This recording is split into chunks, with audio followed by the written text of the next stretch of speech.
मनोज अपने आप को बहुत खुशकिस्मत मानता था क्योंकि उसकी पत्नी बहुत अच्छी जो मिली थी।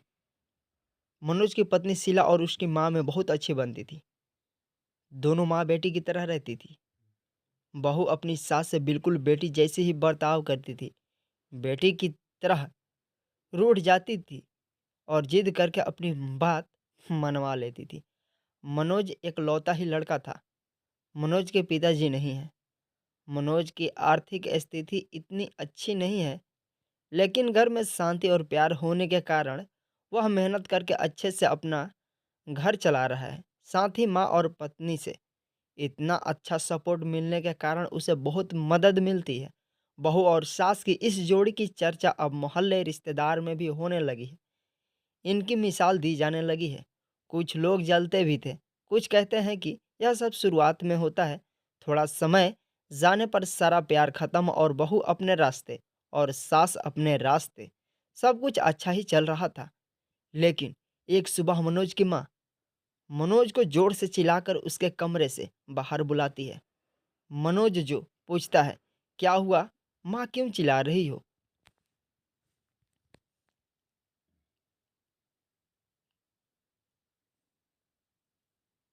मनोज की माँ बोलती है कि तेरी पत्नी को समझा ले।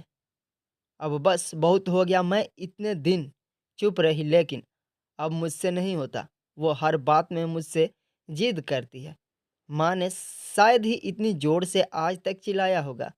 इतने में बहू भी कमरे से आकर माँ से पूछती है, क्या हुआ माँ जी, आप क्यों परेशान हैं? माँ कहती है, तू चुप कर, मुझे तुझसे बात नहीं करनी है।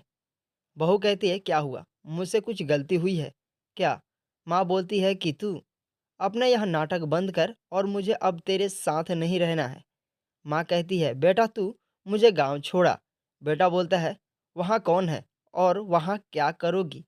माँ कहती है, वहाँ मेरा भाई है और अब मुझे बची हुई जिंदगी वहीं गुजारनी है।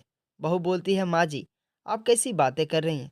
इस उम्र में आप वहाँ क्या करेंगी और मामा जी के पास कितने दिनों तक रहेंगी?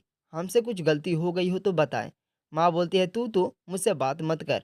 तेरी माँ मैं नहीं हूँ। तेरी माँ वो है जिसने तुझे जन्म दिया है, पर तुझे कुछ सिखा नहीं पाई। बहू को थोड़ा बुरा लगा। माँ जी आप क्या कुछ भी बोल रही हैं? आपकी तबीयत ठीक है? बेटा बोलता है, माँ तुम आराम करो, हम शाम को बात करेंगे। मुन माँ एकदम जिद पर अड़ जाती है। मुझे अभी गांव छोड़कर आ।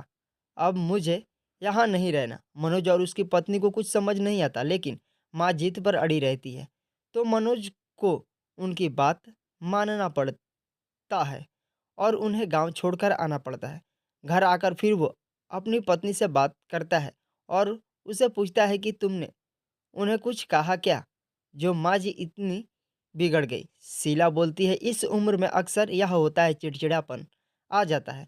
हम 2 दिन बाद माँ जी को वापस ले आएंगे, आप चिंता मत करें। 2 दिन बाद फिर बेटा और बहू दोनों गांव जाते हैं। बहू को देखते ही माँ फिर से चिढ़ जाती है। कहती है, तेरी हिम्मत कैसे हुई मेरे सामने आने की? मैं मर जाऊं तब भी तू मेरे सामने मत आना, मुझे हाथ मत लगाना। बहू को यह सुनकर जोर से रोना आ जाता है। वो रोते हुए कहती है कि आप यह क्या अनाप शनाप बोले जा रही हैं? मैंने ऐसा क्या कर दिया जो आप इस तरह नाराज हैं? माँ जी वहाँ से उठकर अपने कमरे में चली जाती हैं और दरवाज़ा अंदर से बंद कर लेती हैं। माँ जी भी उन्हें समझाते हैं, मामा जी भी उन्हें समझाते हैं, लेकिन वो नहीं मानती। बेटा और बहू वापस अपने घर आ जाते हैं। बहू अपने कमरे में बैठी रोती रहती है। मनोज भी कुछ समझ नहीं पाता है। माँ जी को गए अब 15 दिन हो गए।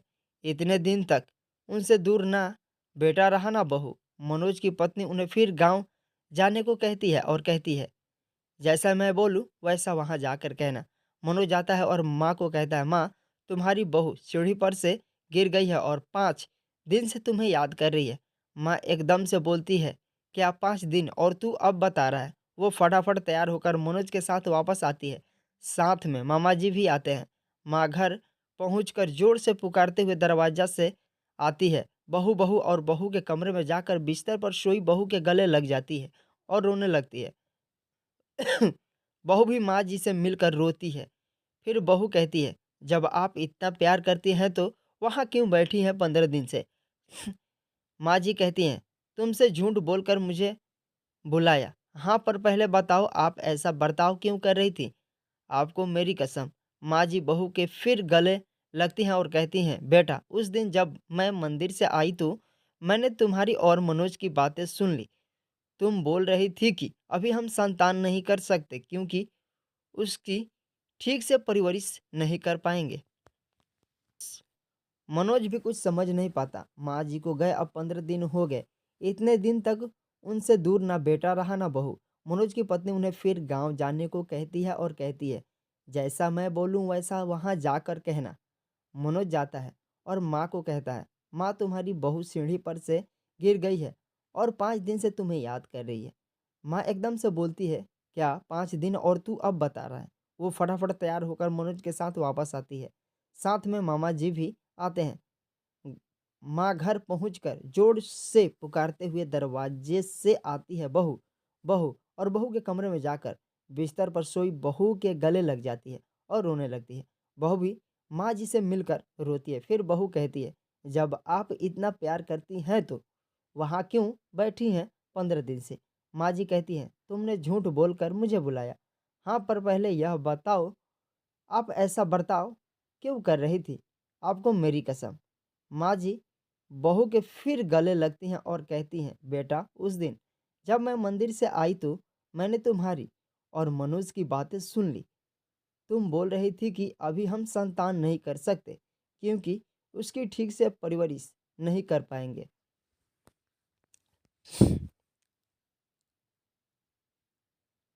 मैं तुम दोनों पर बोझ बन गई। मेरी वजह से तुम ना जाने कितनी चीज़ों से समझौता कर रहे हो, इसलिए मैंने यह नाटक किया ताकि तुम दोनों यहाँ रहो और अपनी ज़िंदगी और अपने सपने और अपने बच्चे को इस दुनिया में ला सको। मैं अब कितनी दिन रहूँगी? बहू और मनोज दोनों भी माँ जी की बातें सुनकर रोने लगे। बहू बोलती है, अगर आप दोबारा ऐसा करेंगी तो हम कभी अपनी संतान नहीं करेंगे। आप हम पर बोझ नहीं हैं माँ जी। एक बात बताएं, क्या आपको हम बोझ लगते हैं? जब कोई माँ अपनी संतान को बोझ नहीं समझती तो फिर बेटे और बहू कैसे ऐसा सोच सकते हैं? और जो ऐसा सोचे वो अच्छा इंसान नहीं। मनोज कहता है, माँ अब तुम भी यहीं रहोगी और समय आने पर दादी भी बनोगी। पुराना परिवार तोड़कर नया परिवार नहीं बनता, सबको साथ लेकर बनता है। साथ रहेंगे तो सब अच्छा होगा। फिर माँ जी वही अपने बेटे और बहू के साथ फिर रहने लगी। आपको यह कहानी कैसी लगी हमें कमेंट कर जरूर बताएं। इसी तरह की अच्छी कहानियाँ आप यहाँ पर सुन सकते हैं। यहाँ उपस्थित शिक्षाप्रद कहानियाँ आपका मनोरंजन करने के साथ दिशा भी देंगी।